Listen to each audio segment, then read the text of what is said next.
I've spent the last 10 years cooking with an air fryer, testing everything from frozen food to spraying with oil to different types of air fryers. So in this video, I'm giving you my top 10 air fryer tips and tricks, starting with the basic tips you've got to nail on day one, and working my way up to the stuff I only found out recently that makes my food turn out crispier and more flavorful. Now real quick, the one thing you need to know about an air fryer is that it's basically just a fan blowing hot air around your food. If you keep that in your head throughout this video, the tips will make a lot more sense. So now let's run through the basics first. If you've used an air fryer, you probably know these, but if your food's coming out bad, hopefully these will be just a quick fix for you. So tip number one, don't layer the basket. It's tempting to do so that you can fit more food into the basket, but when you do, the hot air isn't going to hit all the food and the bottom layers are just gonna turn out soggy instead of crispy. Tip number two, shake or flip your food halfway through depending on what you're cooking. In a similar manner to tip number one, we want that hot air to hit our food all around it so that we get that nice crisp everywhere. If you don't do this, you're probably gonna end up with one half being crispy and golden brown and the other half soggy on the bottom,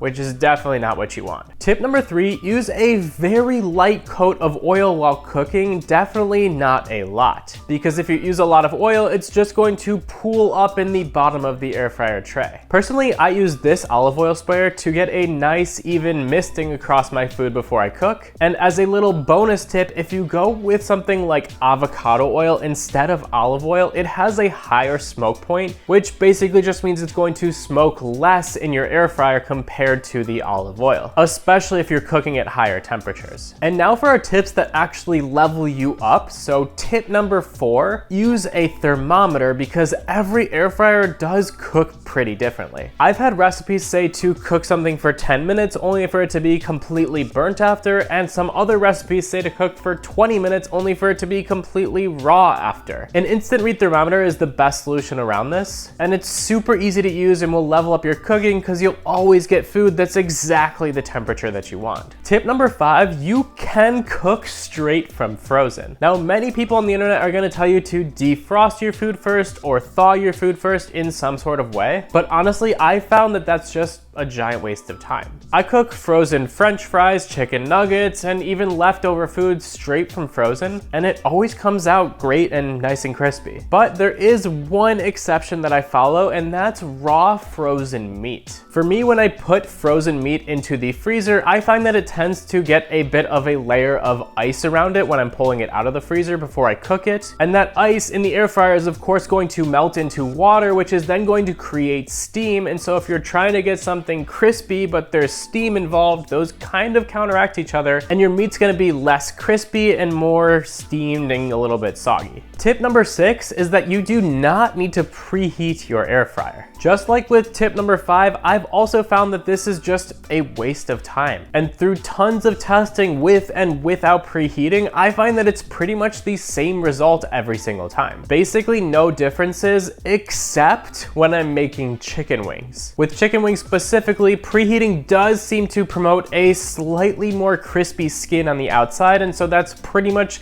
the only food that I'll preheat for. And now for our advanced tips, things that took me just a little bit too long to figure out that I want to share with you. So tip number seven is going to be around air fryer liners. Everyone seems to rave about air fryer liners for easy cleanup, and in fact, I've done the past in the same, I'll admit it. I hate cleaning up my air fryer, and the idea of all of the mess contained inside of this liner is amazing to me. But unfortunately, they do have a trade-off. That liner is sitting right below your food, which if we think about how the air fryer works again, basically just means it's blocking airflow from coming up and touching the bottom of your food. And the airflow is the entire point. So yes, you definitely are getting easier cleanup, but on the other half, you're also definitely getting soggier food. I've done a direct test comparing wings with and without using an air fryer liner, and the ones in the liner unfortunately just never got as close to crispy and also took longer to cook. So I still own my air fryer liners, but I only use them for things that I'm not trying to make super crispy, like roasting vegetables, for example.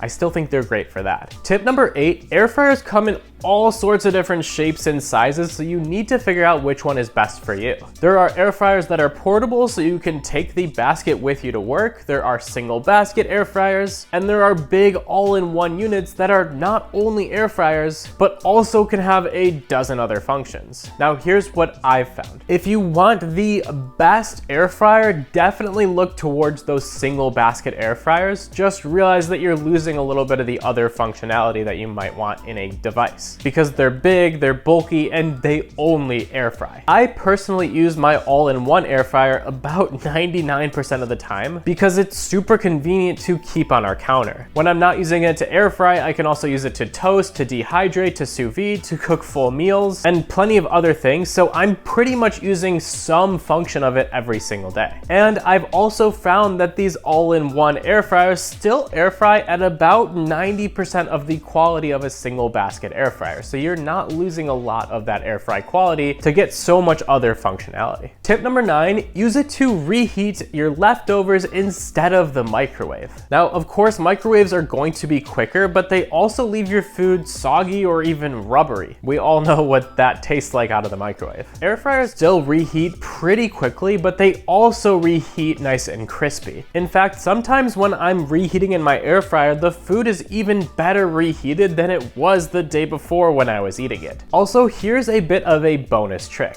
If you want to keep things just a little bit softer and from drying out while you're reheating the air fryer, throw a little bit of water into the basket under the tray that you're reheating on. That helps create a little bit of steam so your food doesn't dry out and turn into a cracker. And tip number 10 is going to be the crispy skin trick. If you want to get as close as possible to deep fried chicken wings without deep frying them in a ton of oil, mix them with a little bit of baking powder and cornstarch before you cook them. It sounds weird, but there's actually a good amount of science to it. The baking powder raises the pH of the skin so it browns and crisps faster, and the cornstarch actually acts as a moisture barrier, so it keeps the wings dry so that they can crisp easier. If you try this once, you'll never make chicken wings another way again. So that's my full top 10 list of tips after air frying for 10 years. But your air fryer isn't the only kitchen gadget where a couple of tiny details determine if it comes out amazing or a total waste of money. So I did the exact same deep dive on my Ninja Creamy, and I put all of those tips into this video right here. So go watch it next and you'll know how to get perfect creamy ice cream every single time, plus whether the creamy is even worth buying in the first place.